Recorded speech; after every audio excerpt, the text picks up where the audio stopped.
Hello +1 class. अभी तक हमने पिछले हमारे वीडियो के अंदर हमने डिस्कशन किया था इलेक्ट्रोमैग्नेटिक वेव्स। हमारे इस वीडियो में हम यहाँ डिस्कस करेंगे इलेक्ट्रोमैग्नेटिक स्पेक्ट्रम क्या होता है।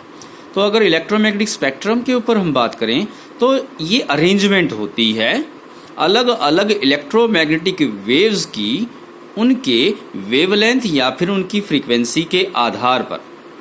हमने पिछले वीडियो में देखा था कि फ्रीक्वेंसी और वेवलेंथ क्या होती है, एक दूसरे के इन्वर्स होती है। अगर किसी भी वेव के लिए फ्रीक्वेंसी ज़्यादा है तो उसकी वेवलेंथ क्या होगी, कम होगी।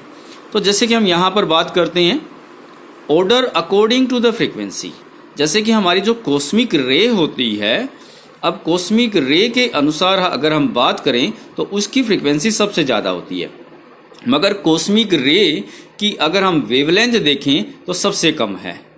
उसी प्रकार कॉस्मिक रे की जो फ्रीक्वेंसी गामा रे से कम है, ज़्यादा है। गामा रे की हमारी फ्रीक्वेंसी एक्स रे से ज़्यादा है, एक्स रे की अल्ट्रा वायलेट रेडिएशन से ज़्यादा है। अल्ट्रा वायलेट रेडिएशन की जो फ्रीक्वेंसी होती है विजिबल रे, विजिबल रे हमारे पास जो विबग्योर के अनुसार जो हमारे 7 रंग आते हैं इंद्रधनुष के, उनसे ज़्यादा है। और जो हमारे विजिबल रे होते हैं यानी हमारे जो 7 रंग होते हैं विजिबल के, उनकी फ्रीक्वेंसी इंफ्रारेड रे, इंफ्रारेड रे जो हमारे बॉडी के द्वारा रेडिएशन छोड़ी जाती है उनसे ज़्यादा है। और इंफ्रारेड रे की जो फ्रीक्वेंसी है वो माइक्रोवेव से ज़्यादा है, और माइक्रोवेव्स की जो फ्रीक्वेंसी है वो रेडियो वेव से ज़्यादा है।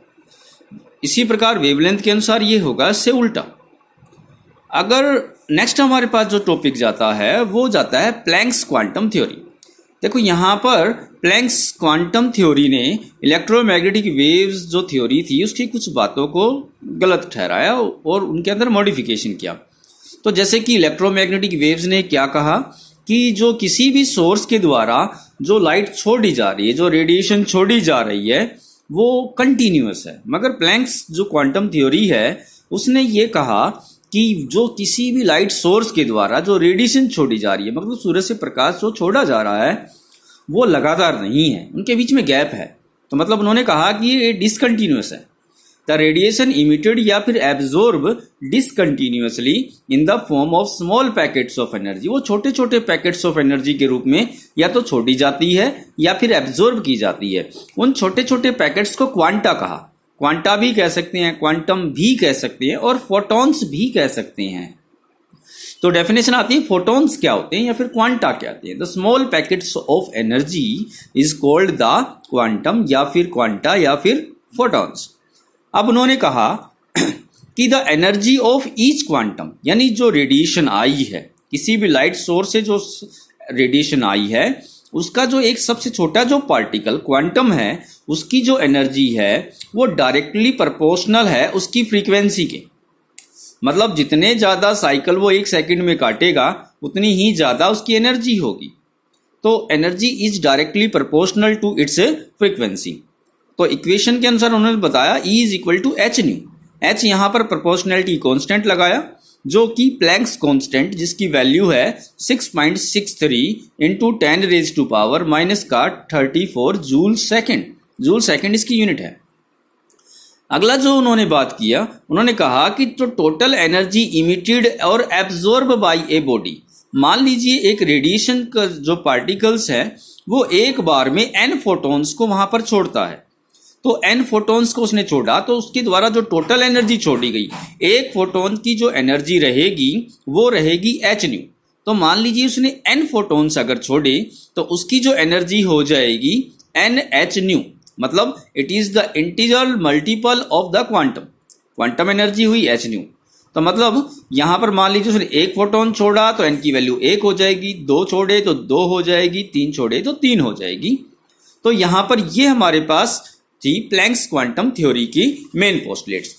आगे हम बात करते हैं ब्लैक बॉडी रेडिएशंस क्या होती है।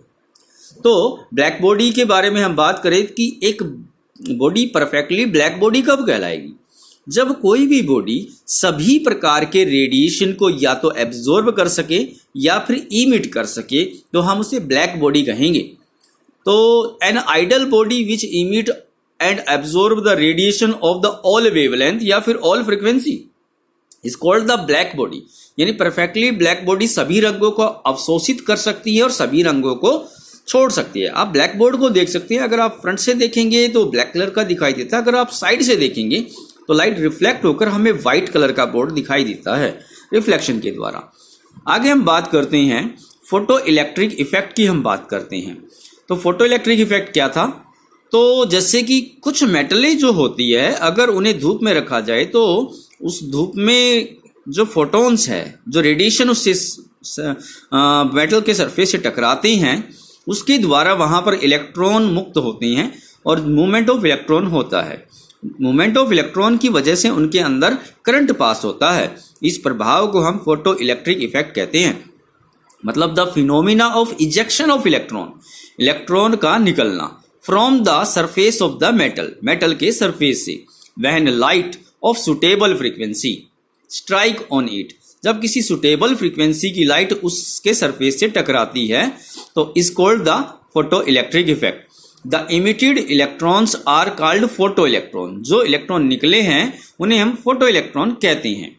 जैसे हम important point of the photo electric effect क्या रहेंगे, तो इसमें हम बात करें the number of photo electrons emitted from the surface of metal is proportional to the intensity of incident radiation, यानी number of photons.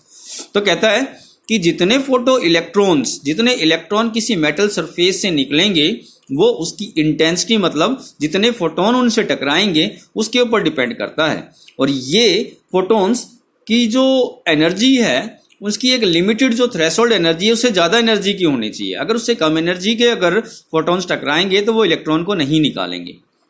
The no photo electrons emitted, कोई भी फोटो इलेक्ट्रॉन नहीं निकलेगा from the surface of metal if frequency of incident radiation is less than threshold frequency. अगर जो photons टकरा रहे हैं उनकी जो रेडिएशन की एनर्जी है थ्रेशोल्ड एनर्जी से या थ्रेशोल्ड फ्रीक्वेंसी से कम है तो कोई वहां से इलेक्ट्रॉन नहीं निकलेगा। मतलब इलेक्ट्रॉन के निकलने के लिए एक बाउंड्री कंडीशन रखी गई है कि कम से कम इतनी एनर्जी का तो फोटॉन से टकराए।